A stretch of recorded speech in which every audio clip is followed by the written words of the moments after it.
तो ये जो बजट आपके सामने आया है, इस पर आपको समझना ये होगा कि ये बजट दरअसल जो आर्थिक वृद्धि है अर्थव्यवस्था की, उसमें तेजी बनी रहे, इस पर वो पूरा जोर दे रहा है। और साथ ही साथ ये आर्थिक वृद्धि न सिर्फ बनी रहे बल्कि टिकाऊ रहे, इस पर भी बजट का पूरा जोर है। रोजगार सृजन हो, इस पर बजट का पूरा जोर है।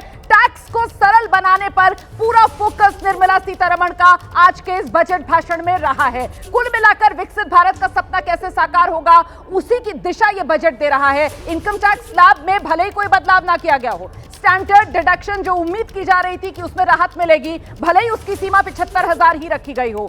टैक्स चोरी पर सजा की जगह जुर्माना, जो मैं कह रही थी ना कि टैक्स सिस्टम को सरल और साथ ही स्पष्ट बनाने की कोशिश की गई है। वो डर निवेशक का खत्म करने की टैक्स के मद्देनजर कमी की गई है।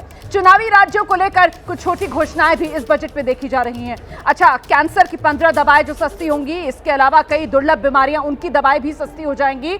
चमड़े का निर्यात, लेदर का और टेक्सटाइल के अंदर जो निर्यात है वो सस्ता होगा। नारियल, किसान, मछुआरों को लेकर बड़े ऐलान इस बजट में किए गए हैं। तो कृषि में जो उत्पाद स्पेसिफिक क्षेत्र हैं, वहां पर ये खास बड़े ऐलान किए गए हैं। और बड़ी बात यह है कि वो कैपिटल एक्सपेंडिचर जिसको लेकर सरकार से उम्मीद थी, सरकार ने वो मोमेंटम पूंजीगत व्यय का बरकरार रखा है। ये बेहद महत्वपूर्ण बिंदु है चित्रा। मुझे लगता है इस पर आपको आगे चर्चा करनी चाहिए कि सरकार ने पूंजीगत व्यय बढ़ा दिया है। पिछली बार के 11.21 लाख करोड़ की बजाय इस बार उसको और बढ़ाया गया है, 12 लाख करोड़ कर दिया गया है। मतलब अर्थव्यवस्था का चक्का घुमाने में सरकार अभी तक जो भूमिका निभा रही है, उसे सरकार ने अपनी भूमिका को बरकरार रखा है। चित्रा। बिल्कुल रोमाना, और चौथी बड़ी अर्थव्यवस्था से तीसरी अर्थव्यवस्था कैसे बढ़े, इतना बड़ा छलांग कैसे लगाया जाए, इस पर भी हाल के दिनों में हम सब ने देखा था सरकार का कितना ज्यादा जोर था।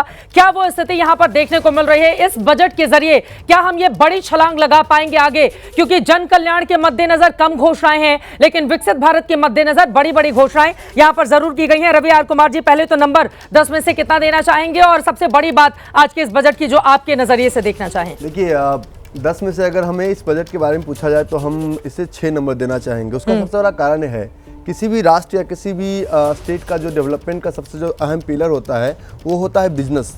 व्यापारियों आज भारत से सारे HNI जा रहे हैं। उसका सबसे बड़ा प्रॉब्लम कि आपका जो प्लैटिनम टैक्स पेयर का टैक्स स्लैब है हाई है। बिल्कुल 90% स्टार्टअप फेल हो रहे हैं। उनको बचाने के लिए हमने नहीं किया। मैं पॉलिटिकल बातें बिल्कुल नहीं कर रहा हूँ। ठीक है, उनके लिए पॉलिटिकल बातें करने के लिए भी रिएक्शन आ जाएंगे।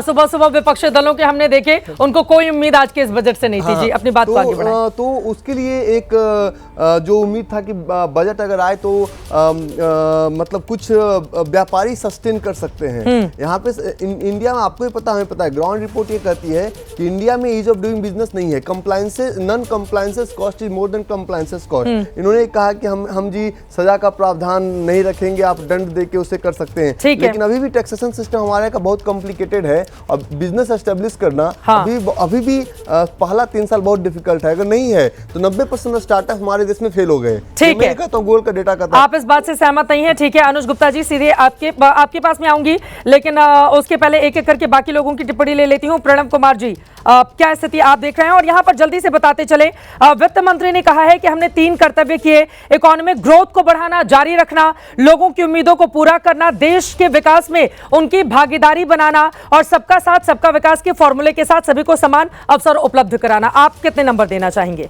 मैं 8 नंबर देना चाहूँगा। कारण ये है कि जो देश की जो स्थिति अभी है, ग्रोथ उसका कैसे हो सकता है? ठीक है, आइडियाज़ तो बहुत होते हैं, बहुत लोग विचार दे सकते हैं। ग्रोथ होगा कि उसको मोमेंटम मिल रहा है कि नहीं। मोमेंटम मिल रहा है। 12 लाख करोड़ जैसा आपने अभी बताया, रोमाना ने कहा, बिल्कुल 12 लाख करोड़ एक पॉजिटिव डायरेक्शन है। जो फिस्कल कंसोलिडेशन एक्ट के हिसाब से लग रहा था कि थोड़ा कम होगा, हो सकता है उसे 11 पर ही रह जाए, पर तब भी सरकार ने बढ़ाया। ठीक है। दूसरी बात है कि अपने कंट्री में इस समय में, इस देश में इस समय में ग्रोथ तभी आएगा जबकि लोगों को रोजगार मिलेगा। रोजगार तब मिलेगा जब मैन्युफैक्चरिंग लार्ज वे में आएगी। बिल्कुल। और आप देखिए कि बजट में मैन्युफैक्चरिंग को अच्छी तरह से हैंडल किया गया है।